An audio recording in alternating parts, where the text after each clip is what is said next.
नमस्कार विद्यार्थी मित्रांनो, वेलकम बॅक. आज आपण आवर्त आणि इलेक्ट्रॉन स्वरूपणाबद्दल बघूया.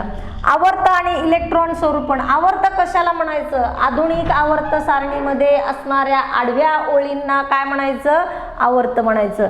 आधुनिक आवर्त सारणीमध्ये असणाऱ्या आडव्या ओळींना आवर्त म्हणलं. किती आवर्तन आहेत आपल्याकडे? 1 ते 7 आवर्तन आहेत. किती आहेत? 7 आवर्तन आहेत आपल्याकडे. आपल्याला सांगा पाहू मध्ये प्रश्न विचारलेले आहेत काही. काय सांगतात ही प्रश्न आपल्याला पाहूया. आधुनिक आवर्त सारणीचे अवलोकन केल्यानंतर असं दिसतं. काय दिसतं? पहा. Lithium, beryllium, boron, carbon, nitrogen, oxygen, fluorine, neon ही मूलद्रव्य आवर्त किती मधली आहेत? 2 मधली आहेत. काय लिहायचं आहे यांचं? इलेक्ट्रॉन स्वरूपण. इलेक्ट्रॉन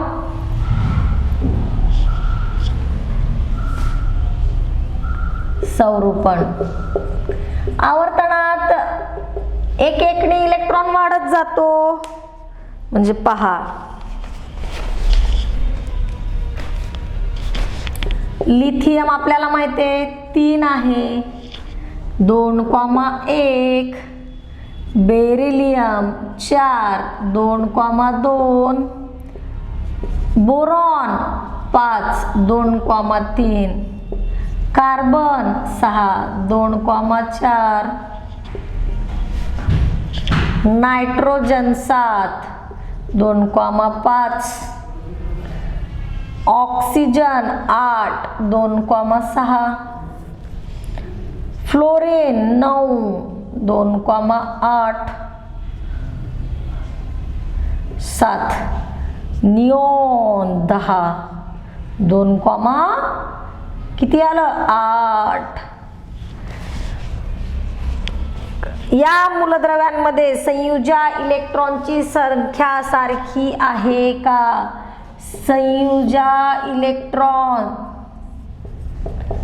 एक एकने वाढत जातो, म्हणजे यांची संख्या सारखी नाही. सारखी नाही. संयुजा इलेक्ट्रॉनची संख्या सारखी नाही. त्यामधील कवचाची संख्या सारखी आहे का? कवचाची संख्या 2च कवच आहेत. कवचाची संख्या सारखी आहे. किती आहे? प्रत्येकी 2. असं विचारले. प्रत्येकी 2 असं विचारले. हे झालं आवर्त 2. आणखीन एक उदाहरणासाठी आपण घेऊया.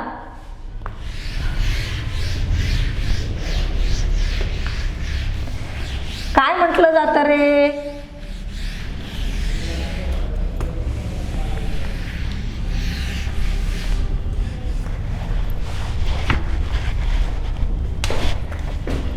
नेक्स्ट क्वेश्चन घेऊया.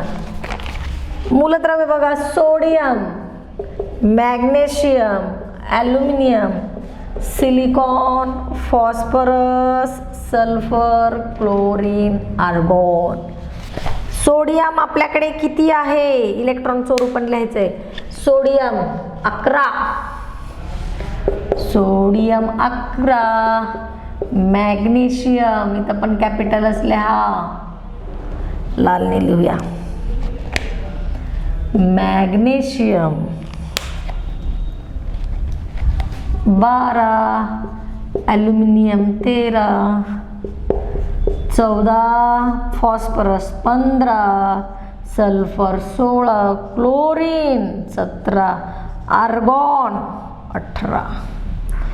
काय लिहायचं आहे रे?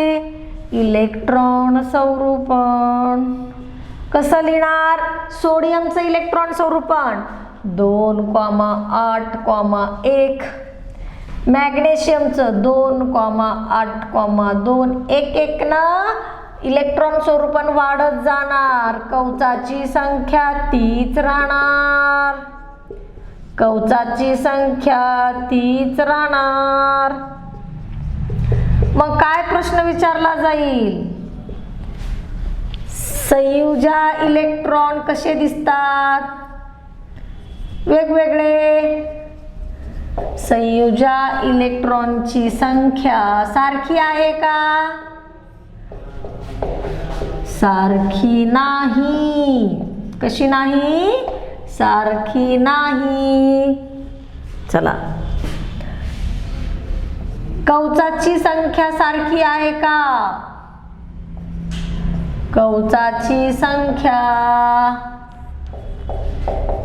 सारखी आहे. ठीक,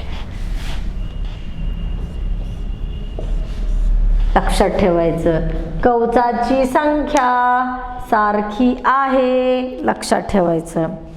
तुम्हाला असे दिसेल की मूलद्रव्याची संयुजा इलेक्ट्रॉनची संख्या वेगवेगळी आहे, मात्र त्यांच्यातील कवचाची जी संख्या आहे, तुम्ही जर आवर्तात पाहिलं तर आवर्तात काय दिसतं, तर संयुजा इलेक्ट्रॉन हे वेगवेगळे दिसतात.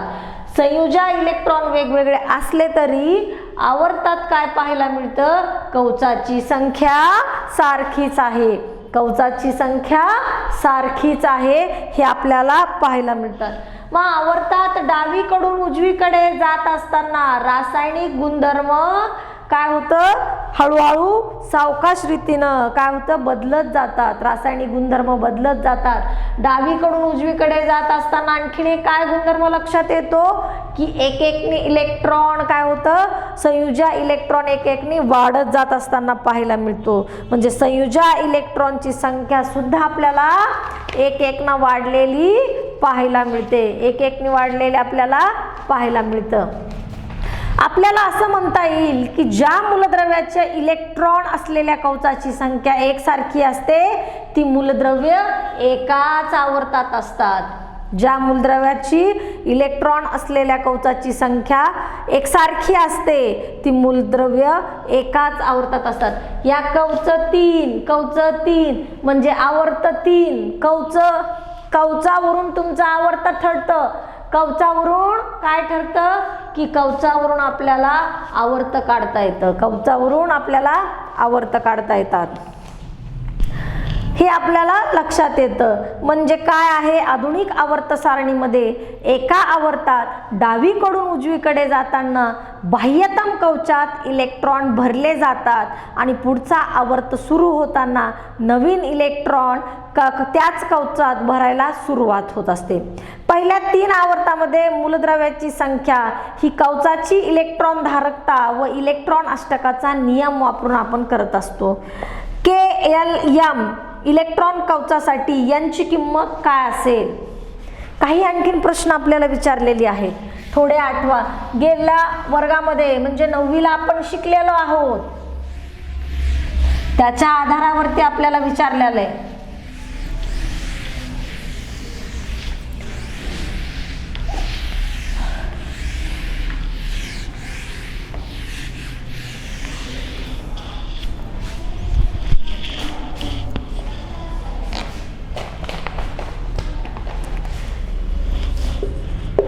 KLM यासाठी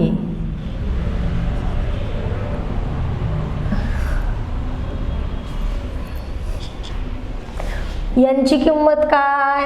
ही कवच आहेत. n बरोबर 1,2,3 डॅश डॅश असं. यांची किंमत काय?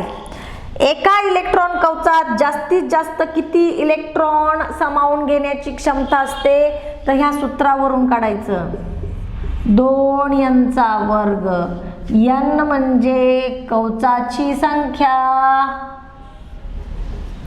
काय आहे रे? n म्हणजे कवचाची संख्या. ठीक आहे.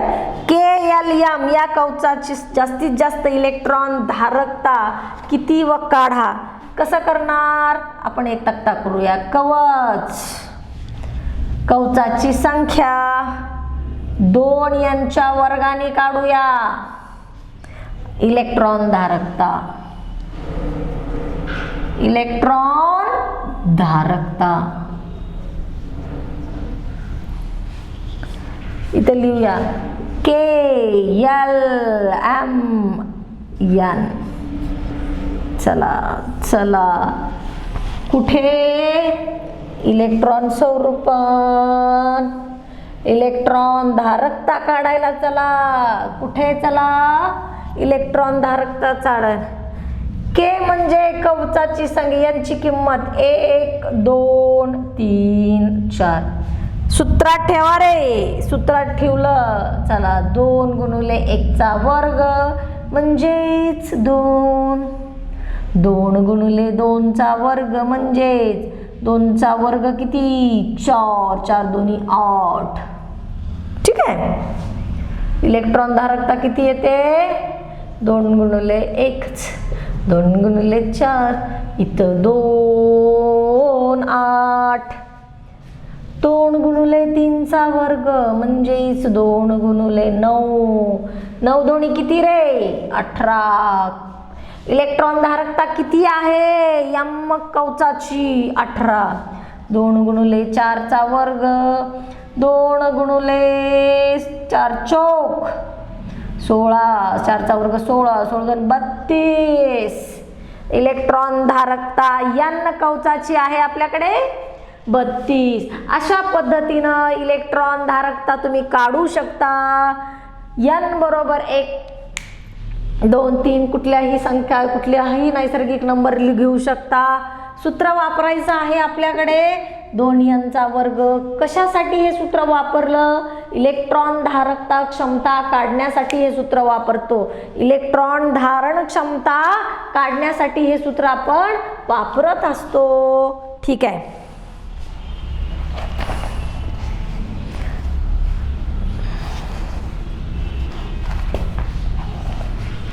आधुनिक आवर्त सारणीतील आवर्ती कल कसा आहे ते आपण पाहूया. आधुनिक आवर्त सारणीतील आधुनिक कल काय आहे ते आपण पाहूया. आता आवर्ती कल कसला असतो, नेमकं कशाला म्हणायचं, कशा पद्धतीनं काढला जातो ते आपण पाहूया.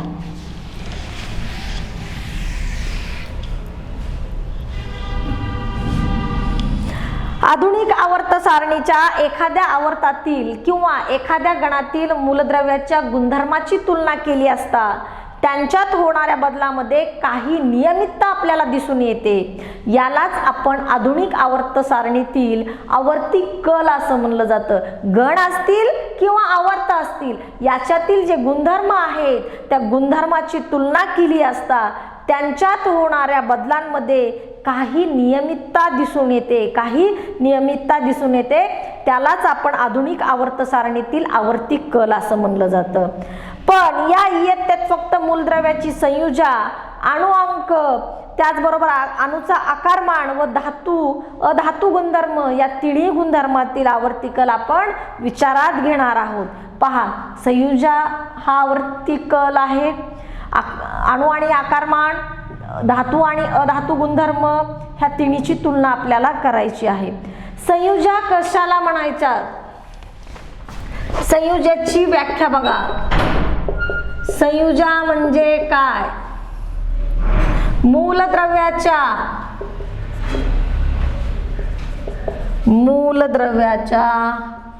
अणूच्या बाह्यतम कवचात असणाऱ्या इलेक्ट्रॉनच्या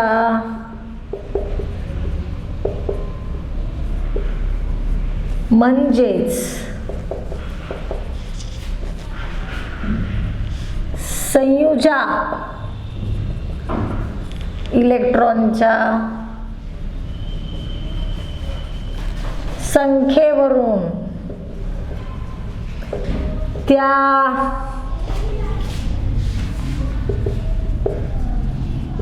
मूलद्रव्याची संयुजा ठरते. म्हणजेच मूलद्रव्याची संयोग पावण्याची क्षमता म्हणजे काय म्हणलं जातं, संयुजा म्हणायचं. मूलद्रव्याची संयोग पावण्याची क्षमता म्हणजे सुद्धा काय आहे, संयुजा आहेत. मूलद्रव्याच्या अणूच्या बाह्यतम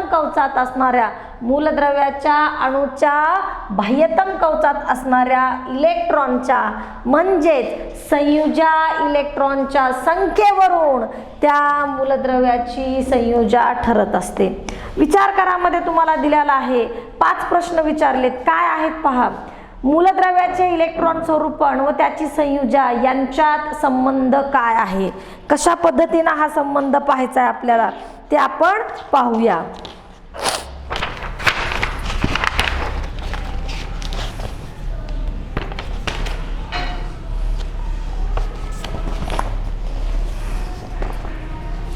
आधुनिक आवर्त सारणीतील कल जे आपण पाहिलेला आहे त्याच्यामध्ये मग आता इलेक्ट्रॉन स्वरूपण व त्याच्या संयुजा यांच्यात संबंध काय आहे. शेवटच्या कवचामध्ये असणारी संयुजा इलेक्ट्रॉन जे आहेत त्याच्यावरून आपल्या लक्षात येतं की इलेक्ट्रॉन स्वरूपण आणि त्याची संयुजा ही त्या एकमेकांवरती आधारलेली आहे. बेरिलियमचा अणुअंक 4 आहे तर ऑक्सिजनचा अणुअंक 8 आहे. दोघांचेही इलेक्ट्रॉन स्वरूपण लिहा व त्यावरून दोघांची संयुजा ठरवायची आहे. आता आपण काय करणार, बेरिलियम घेणार. बेरिलियम Be 4 आहे, ऑक्सिजन 8 आहे. आता इलेक्ट्रॉन स्वरूपण लिहा. काय आहे इलेक्ट्रॉन स्वरूपण, 2,2 आणि 2,6 हे आहे. ह्याला अष्टक पूर्ण करण्यासाठी कितीची गरज आहे, 6 इलेक्ट्रॉन. 6 इलेक्ट्रॉन कोण देत नाही, हा 2 इलेक्ट्रॉन देतो. म्हणजे 2 ही काय आहे याची संयुजा. 2 ही काय आहे संयुजा. हा 2 इलेक्ट्रॉन घेतो म्हणून याची 2 ही काय आहे संयुजा. हा काय करतो, देतो म्हणून 2 संयुजा. हा घेतो म्हणून याची संयुजा 2 आहे. हे लक्षात घ्या. दिली किंवा घेतली याच्यावर तुमचं काय आहे, देऊन स्वतःचा अष्टक पूर्ण करा किंवा घेऊन स्वतःचा अष्टक पूर्ण करा आणि स्वतःला स्थिरता प्राप्त केल्यानंतर त्याला आपण संयुजा असं म्हणलं जातं. जेवढं काही घेताल तेवढं. आधुनिक आवर्त सारणीत आधारभूत मानून पुढील तक्ता तयार केलेला आहे. त्यामध्ये पहिल्या 20 मूलद्रव्यांचे इलेक्ट्रॉन स्वरूपण संज्ञेखाली लिहून त्याच्या खाली त्या मूलद्रव्याची संयुजा लिहा. आता 1 ते 20 जी की मूलद्रव्य आहे ती तुम्ही लिहून काढायची. त्याचा अणुअंक लिहायचा, इलेक्ट्रॉन स्वरूपण लिहायची आणि त्याचबरोबर त्याचा संयुजा सुद्धा तुम्हाला लिहायचं. मग संयुजा कशी होते का, 0 4 2 3 1 0 परत 1 2 3 4 असा त्याचा आपल्याला क्रम पाहायला मिळतो त्या ठिकाणी. ठीक आहे. एका आवर्तात डावीकडून उजवीकडे जाताना संयुजा बदलामध्ये आवर्ती कल काय आहे. आवर्त 2 घ्या. आवर्त 2 मध्ये आपल्याला लक्षात येतं की संयुजा 1 2 3 4 0 परत 4 0 झालं की 3 2 1 0 अशा पद्धतीनं आवर्तकल आपल्याला पाहायला मिळतो. एका गणामध्ये वरून खाली जाताना संयुजा बदलामध्ये आवर्ती कल काय आहे. गण 1 गण 2 गण 18 यांचा संदर्भ घेऊन तुमचे स्पष्ट करा. गण 1 ची संयुजा 1 आहे, गण 2 ची संयुजा 2 आहे आणि गण 18च्या सगळ्या शेवटच्या कवचामध्ये 8 इलेक्ट्रॉन असल्यामुळे त्यामध्ये संयुजा इलेक्ट्रॉन किंवा संयुजा इलेक्ट्रॉन 8 आहेत आणि संयुजा 0 आहे हे आपल्याला या ठिकाणी पाहायला मिळतं. अशा पद्धतीनं प्रश्नांची उत्तरं तुम्हाला मी दिलेली आहेत. हे चांगल्या पद्धतीनं झालेलं असेल, लक्षात आलेलं असेल. जी काही नसेल ते डबल व्हिडिओ पहा आणि व्यवस्थित अभ्यास करा. ठीक आहे. पुढचा प्रश्न आपण घेऊया.